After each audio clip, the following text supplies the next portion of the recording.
2025 was not a good year overall. In fact, it was pretty bad. But in terms of game releases, it was a solid year.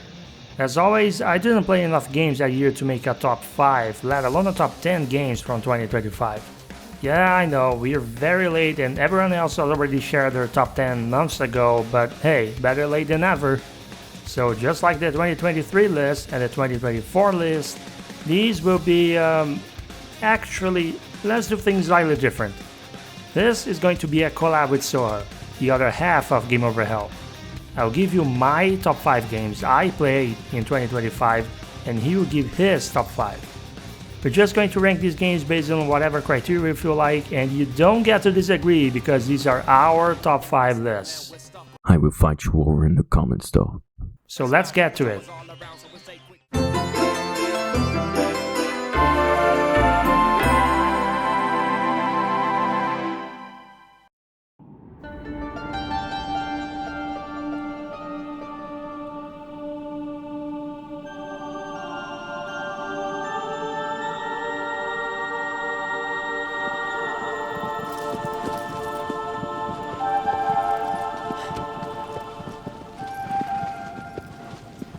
Shadow of the Colossus is a game that doesn't fail to impress me even after 20 years of its release. For a good while, it has solidly stood as my favorite game of all time. But that is not the case anymore, which turns out to be a spoiler for what's to come on this list.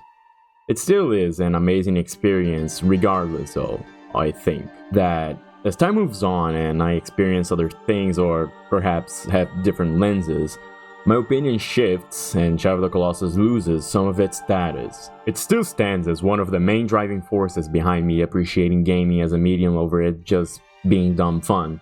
But much like how I have experienced many other things through my life since I first played this game back in 2006, many other games have come out since then that have further pushed gaming as a medium beyond what Shadow of the Colossus has done so many years ago. This game will forever hold a fond place within my heart for what it has done for me, and I still love it dearly. But it has fierce competition, and that is why it's my number 5 for 2025. You know, I could have played this game on my PS2 when I was a dumb teenager, but I refused to. The frame rate really bothered me and I was angry because I thought it was a Zelda ripoff. But now that I'm a slightly less dumb adult, I'm definitely getting to it this year, although I'm not sure which version yet. I knew it would be on top 5 though. Well, I think the PS4 version is just as good to get into as the PS2 one. PS2 emulation is really good and the upscaling will really help with making it look as nice as it can get, so either version you can get to is going to be a great experience for sure. That said, only one of them has a big pink ball.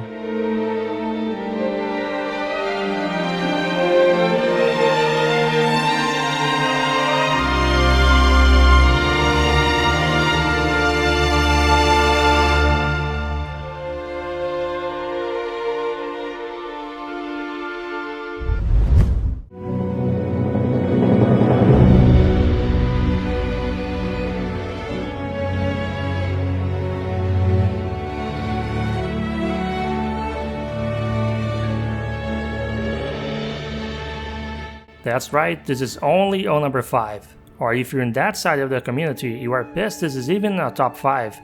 Monster Hunter's first open world entry is one of the handful of 2025 releases I played. Well, I already argued it's not open world at all, but that would take an entire video to discuss. The game isn't perfect, far from it, but the 100 or so hours I spent playing were really fun and I played very little else during those hours. That's the mark of a solid new game. As much as I miss aspects from the classic Monster Hunter, trying to go back to how the older games control can be a challenge once you get used to wilds. By older, I mean from before the likes of Monster Hunter Rise. I just do not have the patience to get used to Generations Ultimate when I try playing with a couple of friends. Now, they went overboard with some of the streamlining, and I don't care about that stupid argument of feature you choose to use because that's incredibly flawed defense in multiplayer scenario. And even excluding multiplayer, some features like turning your Temu Chocobo into an Uber drive are pretty much non-optional if you want to navigate the poorly constructed vertical paths in some of the game's maps. And I know the game had performance issues, but it didn't affect my enjoyment on the base PS5. I get you want to feel like your $60 or $70 are being spent on a quality product, and Capcom should be called out for how poorly optimized their engine is for games that focus on open environments and how slow their fixes are. But I don't know, I think some parts of the game community get very obnoxious and nitpicky about graphical imperfections in games with already costly big scale sometimes. It's good to remember the PC port needed an incredibly beefy PC to play in, and it was like that for almost an entire year. I wanted to get this on PC, but couldn't because it just wouldn't run well on my hardware. Sure, my GPU was already kind of old, but it shouldn't be old to the point of running this at 20 FPS with major stutters. It seems like they have done great strides on solving these issues with updates on the end of 2025 and beginning of 2026. Kind of funny considering Dragon's Dogma 2 still suffers with poor performance to this day. Can have that happen to your golden eggs goose, right? Well, yeah, who cares about Dragon's Dogma 2? Nobody. Only 15 people in the entire planet played after the release month. That's scientifically proven. Come on. But in all seriousness, I think this game would be a bit higher on my list if the environment design wasn't so bland and forgettable, and the story wasn't so plain boring. Monster Hunter stories are never that great to begin with, but this game tries to force you to pay attention to it, while having nothing even remotely interesting to tell. And that's probably my biggest gripe with it.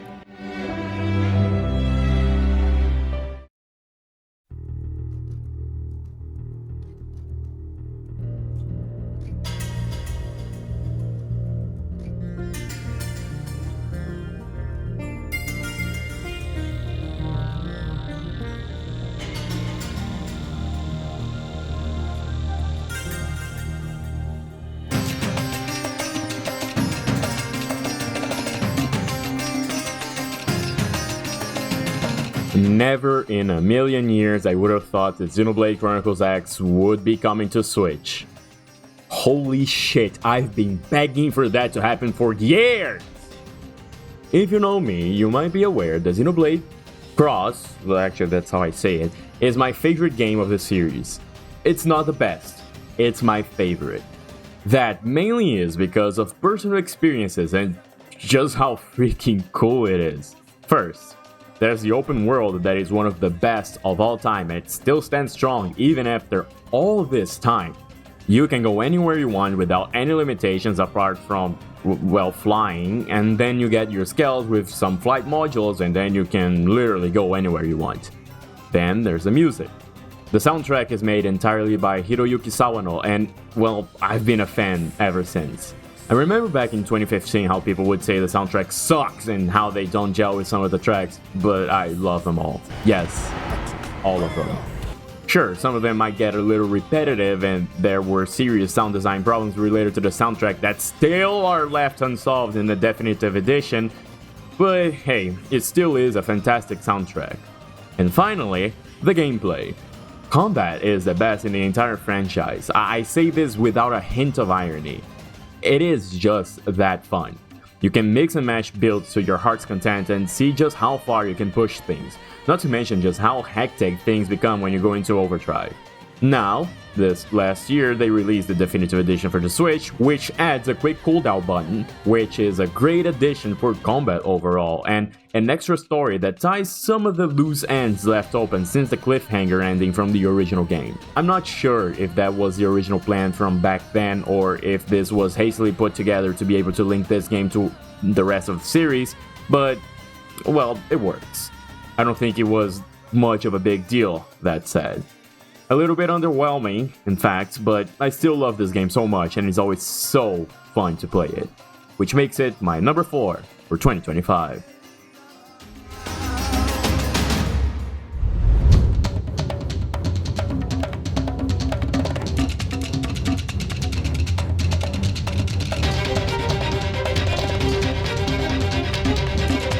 I agree with most of what Soha said, but this isn't my favorite Xenoblade game and I don't think it features the best combat, even though it's really good if you also find enjoyment in doing your best to break the battles with super overpowered augmented builds and art combinations, which is an aspect that had me playing nothing but this game for a couple months or so.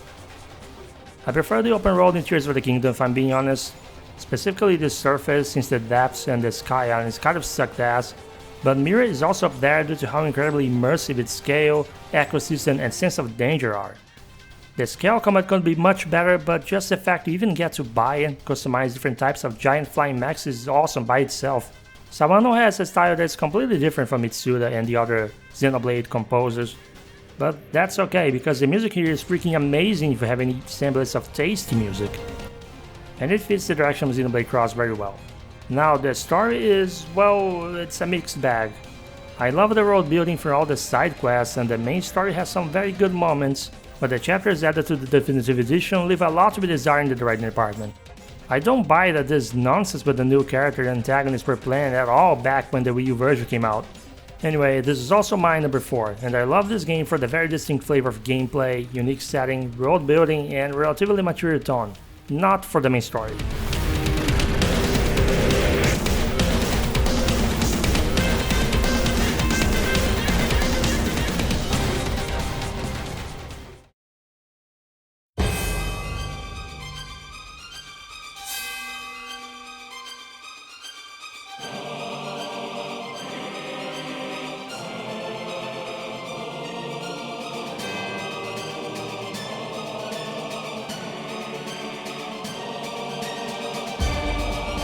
While this is a game from 2024 that I could have finished in 2024, I didn't.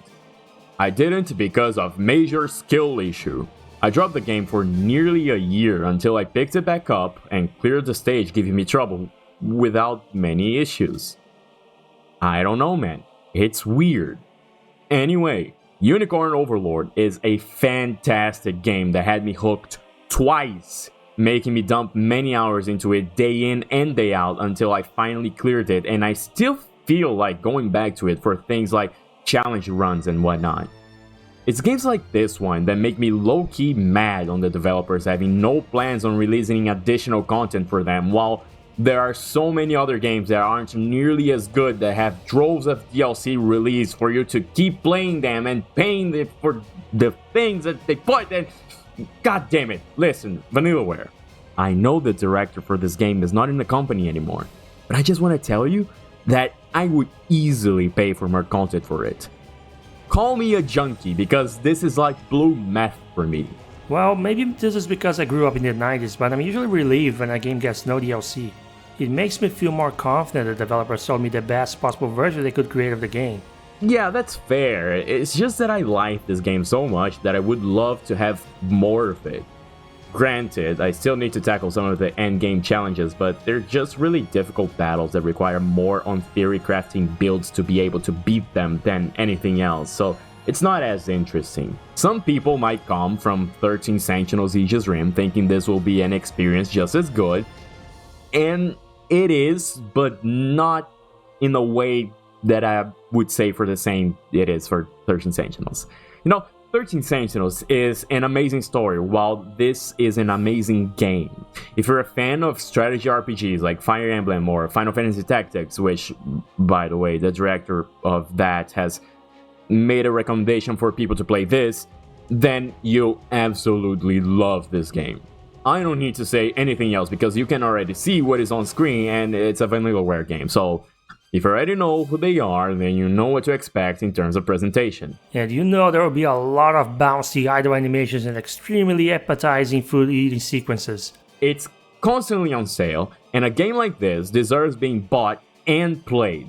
If you really need to know more from this, then just go watch the review I made exclusively for it on the channel. Just follow the link in the description or whatever it is. Just go for it.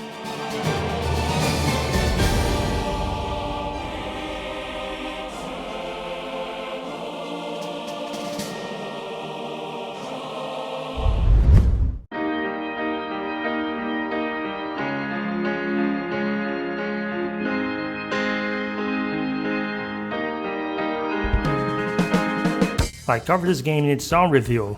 In hindsight, I think I should have given it more of a retrospective kind of treatment because ever since watching others play it, I think I liked this game a lot more than I thought I did by the time I beat it. Narratively, it falls short compared to the original DS game. The overall story isn't as engaging, definitely not as personal as Neko's journey was. The pacing needed to be handled better, and the story would have benefited tremendously from more cutscenes or just more dialogue with actual characters animated on screen. But overall, what I really love about this game is the music, the character designs, how likable the playable cast is, and how much more enjoyable the combat feels designed around actually pushing buttons. It's structurally very simple, but the pin loadouts in combination with the outfit effects give you so much depth, every player will end up choosing their own assortments for the battles. At least until they start completing pin ensembles, but that takes a while. Some people like to force comparisons with Persona, but I think that's extremely misguided. The Road Dance With You, aka Subarashi series, has a very unique style to almost every aspect that defines its identity, even when compared to other games influenced by Tetsuya Nomura. And it sucks Nioh will probably be the last game since Square Enix completely fumbled the marketing at release. The director has also left the company, but who knows, maybe if enough people give Nioh the attention it deserves, Nomura will find someone else to take the director role. I have this one myself, still is shrink wrapped. Maybe I'll get to it eventually. But you have to play the DS game first, or you're going to feel absolutely nothing about the callbacks and recurring characters. I can survive. I did play Zero Escape starting from the second game after all.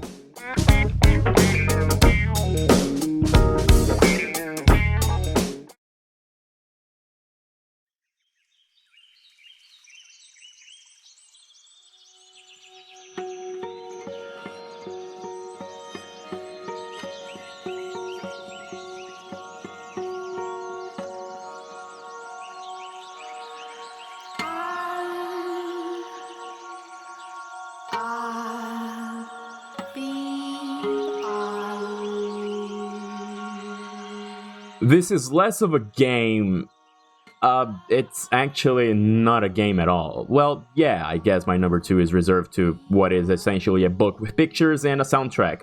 However, visual novels still are considered to be within the gaming medium, so I will roll with this technicality and put The House in Fata Morgana in the second position. I know that a while ago, when the Dreams of the Revenant edition for the game was still new, it was the only game in all of Metacritic to hold a score of 100 from critics. This was something that raised a lot of eyebrows, including from a friend of mine that started reading it because of this one reason. I was also aware of that, but I didn't go after it because, well, it's quite a price to pay for a book, so I held myself for a while. After this friend came back telling me, bro, you gotta read it, I swear to God, you gotta read it. Then I was convinced that it could be pretty good. Pretty good doesn't even begin to describe what I was about to get into. I made a review for this game earlier last year if you want to listen to my thoughts on it fully, but the short of it is that The House in Fata Morgana is one of the best pieces of fiction I have ever read. Not just the story is amazing, but I love the visuals, both from the original version on PC and from the re-release on consoles that are also offered through the Fata Remade patch on PC. And the soundtrack is beautiful. Through all the 40 hours I had with this game, which doesn't even need to be that long, mind you, I was completely taken for the ride.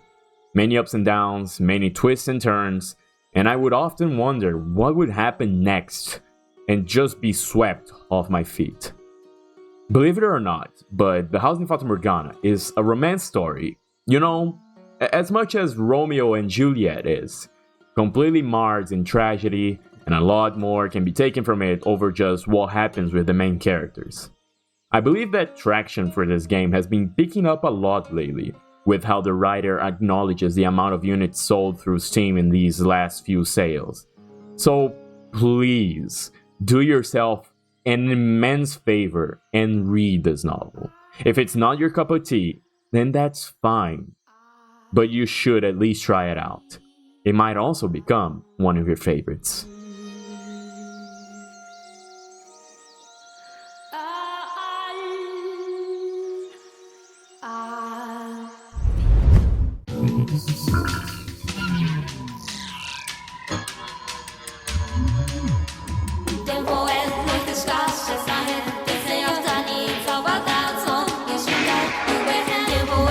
I knew this would be a good game, but wow. This was my second Vanillaware game, the first being Muramasa on the Wii, which was also a great looking and sounding game, but the gap in quality between the two is huge. The story in 13 Sentinels is the main attraction. Normally I can only handle reading so much text and watching so many cutscenes before I need to take a break. But not with this game, I was completely hooked. The story is told in a non-linear manner, but you start piecing the series of events together in a very natural way as you complete each character's chapters. It doesn't stop becoming more and more engaging the more you play, until the last hour. That's very rare in any video game. The art is hand-drawn and very gorgeous, as is always the case with Vanillaware games. It looks so good I can't overlook how little variety the character animations have. In the gameplay department, it's pretty standard for adventure games. That's right, I said adventure, not visual novel, which it sure isn't, and I said it just to make you angry personally. Screw you. But ever so often you have to clear missions by partaking in tactical RPG style combat. These missions are not hard, and I found the character leveling an extremely addicting feature that made me very invested in reaching the highest rank on every mission. Especially among British and North American players, I noticed adult gamers turn up their nose whenever a Japanese story happens to focus on teenagers. I implore you to get over it for 13 Sentinels, because aside from a certain NPC with an annoying high-pitched voice, there are no annoying characters here, and everyone has a lot of depth to their motivations that anyone could relate to, be them teenagers or adults. Sometimes fans hype games way more than they should, but at least to me, 13 Sentinels is every bit as good as all the fans say it is. You might see us cover this game with its own separate video in the future here at Game Over Hell. I knew you'd like it. All that pestering paid off in the end. Maybe I can pester Soha into play Sonic Generations.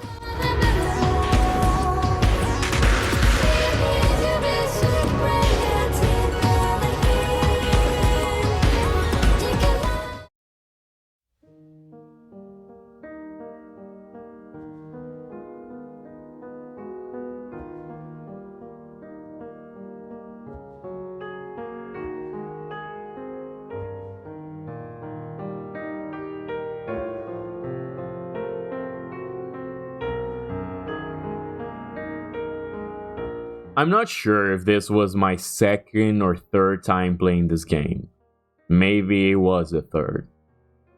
I've always loved The Last Guardian dearly. I played it when it was released back in 2016 after waiting for it for so long. Back then, while I loved the game, it always was accompanied by the feeling of it just not really matching the greatness of Shadow of the Colossus.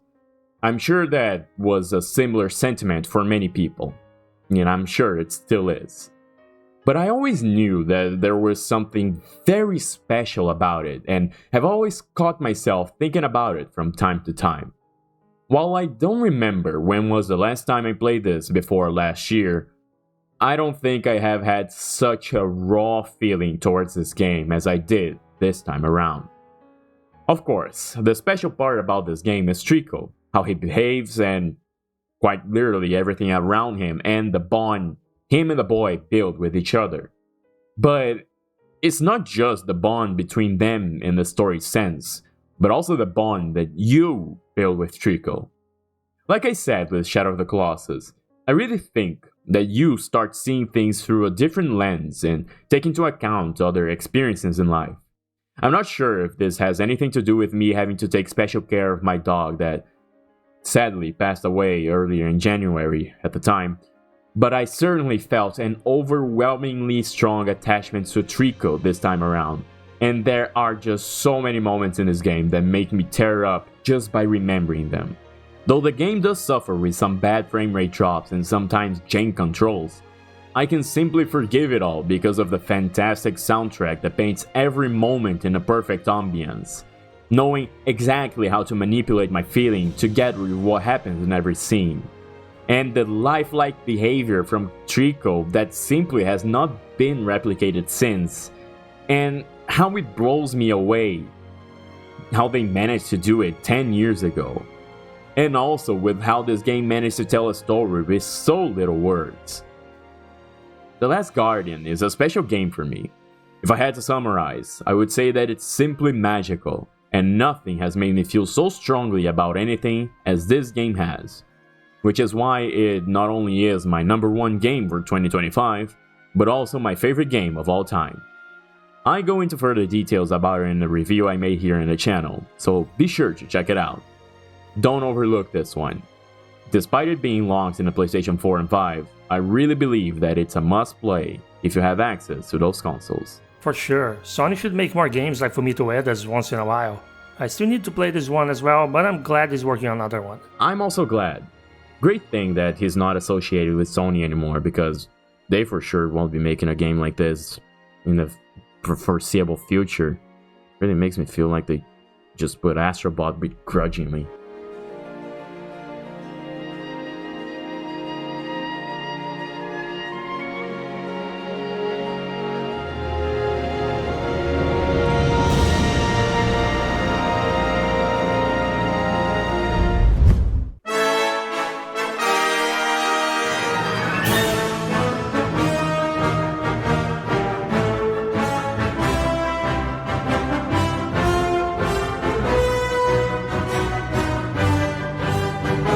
I'm not a big Banjo-Kazooie fan.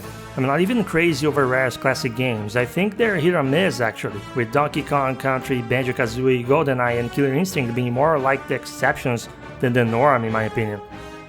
But I know most of the catalog is beloved for a reason. Their games typically stood out and always had a very unique charm. Not trying to downplay the team's work here. The original Yooka-Laylee from 2017 did not quite capture the classic Rare quality of game design, and in some ways neither did Rip-Laylee, because quite frankly I think Rip-Laylee surpasses most if not all of Rare's 3D games for the Nintendo 64 era in the gameplay department. This is a 3D platformer with collectathon elements that belongs in the modern era. There isn't any more downtime than necessary, the roads don't feel barren, character movement feels great, and minigames are actually fun. Of course, the graphics are also substantially improved from the original. The charisma of the cast of characters still isn't quite there. I love the main duo, but most of the NPCs are rather forgettable. But I think that can be overlooked since Playtonic nailed most of the other aspects of the game. At this point they have a new fan in me, and I'm pretty optimistic if there's a sequel coming, it will have more interesting roads in addition to the fun platforming. Regardless of my beef with the NPCs, the game was a joy to play and to complete 100%. It made me feel like I was a kid fascinated with mascot-themed animated universes again during the hours it took for me to complete it, which ultimately were not that many. This is not a long game. I was not particularly excited when Rip-Laylee was first announced, and I've never been so glad to see my expectations be off the mark. I made an extensive review of this game in a retrospective that also featured the rather mediocre original Yooka-Laylee, and this top 5 is no replacement for my impressions discussed in that video.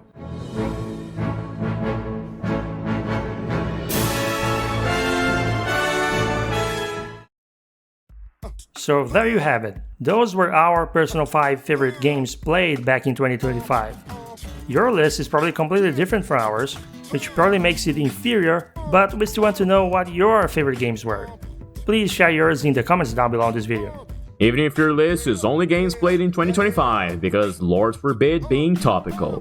Thanks for watching Game Over Hell, and here's to our 2026 with many awesome games to play, be them old or new.